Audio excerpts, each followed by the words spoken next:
I'm a member of UK Youth Parliament. I'm also a youth councillor, and I've been involved a year ago now.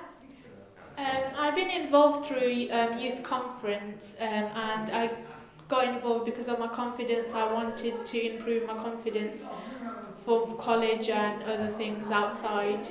The Charnwood Youth Council have been holding events such as the Monsters Ball, which is for people with mental health and disabilities, Pride of Charnwood, where people have been nominated, young people have been nominated in the whole borough, and then the youth panel decide who goes through, and then we have to cut down the nomination and choose one person.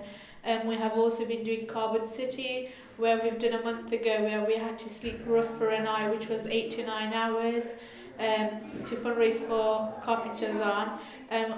With my youth parliament, what I do is that campaigns such as the living wage went through last year and mental health. So I've been going around colleges and schools doing workshops and talking about the whole idea of that. Being involved with the Youth Council has made me the person I am now, confident. I can speak publicly in front of people. I think I get easily along with everyone now, and it's made me a strong person with lots of different opportunities to take. Unfortunately, there has been cutting funds that have been cut down. So this will impact on young people hugely. The reason being because they won't have a voice in the local area. They won't get to see what's happening in the local area and get involved with the activities, events that's taking place. And I think that's such a shame, because there are many people who are interested in what they do in the local area and want to be involved and see what's happening. So I think it's a huge shame that it's going to be cutting down.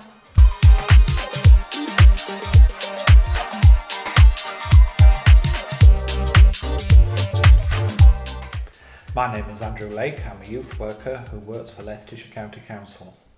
I think it's incredibly important to get young people involved in voice work, particularly when it's around shaping and moulding what the services that support them and the rest of the community look like.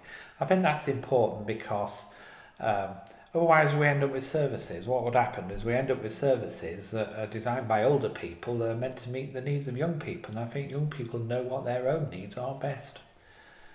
I think if voice work didn't happen, there'd be a huge void in the community because we were missing an essential part of the community, and that's young people, and they are the future of our communities.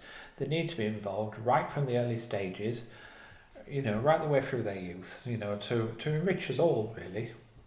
Yeah, in the past, over history as well, young people sometimes have, used their voices to be very, very vocal, very, very loud, and sometimes it can appear very negative. I remember during previous governments where they, it was young people that was driving through things like poll tax protests and anti-capitalism protests and things like that. And that made us think as a society. It made us stop and think and say, well, are these things fair? And, luckily, quite a lot of those things were overturned.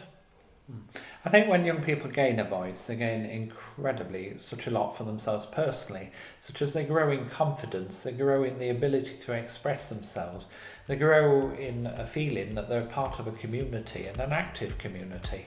And I think that's a very enriching experience for them.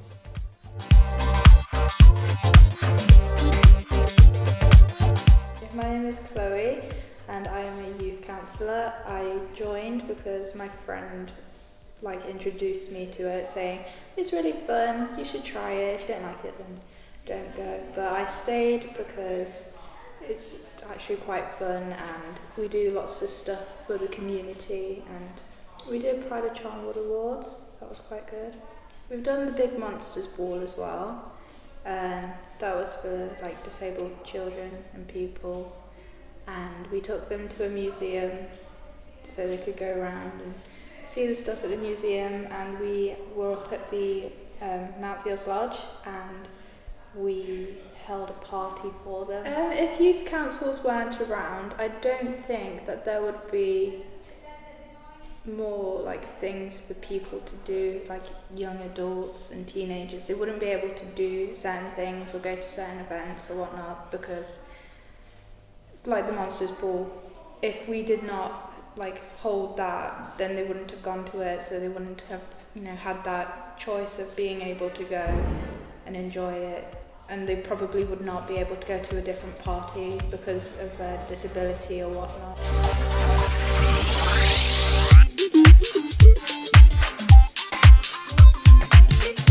I'm Portia Berry-Kilby and I'm a member of Youth Parliament and also a member of County Youth Council for Leicestershire. Well, we run Make Your Mark, so we try and get as many young people to vote on issues that are important to them as possible, and then we debate these issues in November, and then after that we plan campaigns on them. So this year we're planning to improve mental health services for young people. The young people are the future of the country, and our opinion should matter just as much as an adult's. Age doesn't mean that you should have more of a say.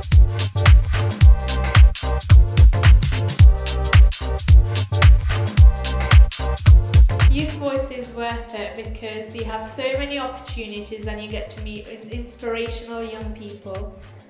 Youth Voice is really important because it makes and moulds young people and young citizens who are our futures. Okay.